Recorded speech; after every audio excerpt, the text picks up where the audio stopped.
Hello बच्चों, चलिए प्रश्न पढ़ते हैं। तो प्रश्न में दिया गया है, नींबू के पौधों के रोपण में सभी पौधे डायबैक रोग से ग्रस्त पाए गए। इन पर फंजीसाइड का छिड़काव करने पर कोई प्रभाव नहीं हुआ। यह रोग किसकी कमी के कारण होता है?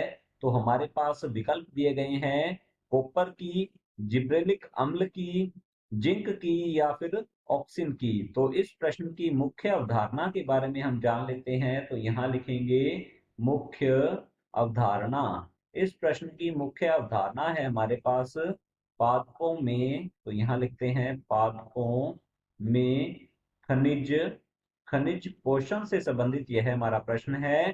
पादप जो है यह खनिज तत्वों को आयनों के रूप में मृदा से प्राप्त करते हैं। तो यहाँ लिखेंगे पादप खनिज तत्वों को खनिज तत्वों को पादप जो हैं ये अकार्बनिक खनिज तत्वों को मृदा से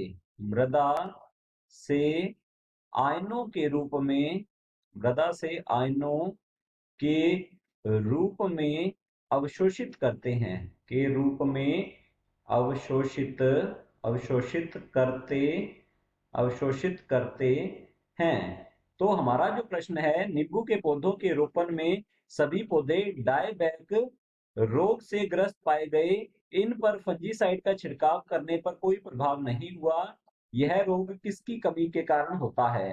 तो यदि हम बात करें नींबू में, तो यहाँ लिखेंगे नींबू में डायबैक। नींबू में जो डायबैक यह रोग है, डायबैक रोग यहाँ पर हम लिखेंगे डायबैक रोग जो है यह होता है कॉपर की कमी के कारण या तांबे की कमी के कारण होता है। तो यहाँ लिखेंगे यह होता है की कमी, कॉपर की कमी के कारण होता है।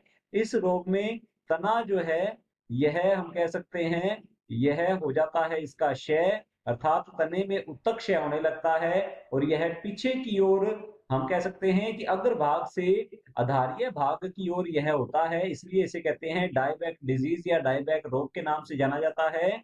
और यह कॉपर की कमी से होने वाला रोग है। इस पर फंजीसाइड, यदि इसके ऊपर फंजीसाइड का छिड़काव किया जाएगा तो कोई भी प्रभाव नहीं होगा। तो यहाँ लिख सकते हैं फंजीसाइड। अब फंजीसाइड जो है ये इस प्रकार के रसायन होते हैं, ये रसायन हैं जो कि कवक को मारते हैं। तो यहाँ लिखेंगे जो कि रोगजनक रोगजनक कवक रोगजनक कवक को नष्ट करते हैं, को नष्ट करते हैं। जबकि डायबैक रोग जो कॉपर की कमी से होने वाला रोग है, यह कवक से होने वाला रोग नहीं है। तो हमारा जो प्रश्न है इसका सही उत्तर रहेगा कॉपर की कमी से यह रोग होता है। तो चलिए देखते हैं विकल्प को।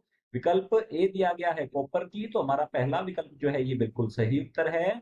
बी है जिब्रेलिक अम्ल की, तो हमारा बी विकल्प जो है ये गलत होगा। सी है जिंक की, तो हमारा सी विकल्प भी गलत है। और डी है ऑक्सिन की, तो हमारा डी विकल्प भी गलत होगा। विकल्प ए बिल्कुल सही उत्तर है। आशा करता हूं आपको समझ में आया होगा। धन्यवाद।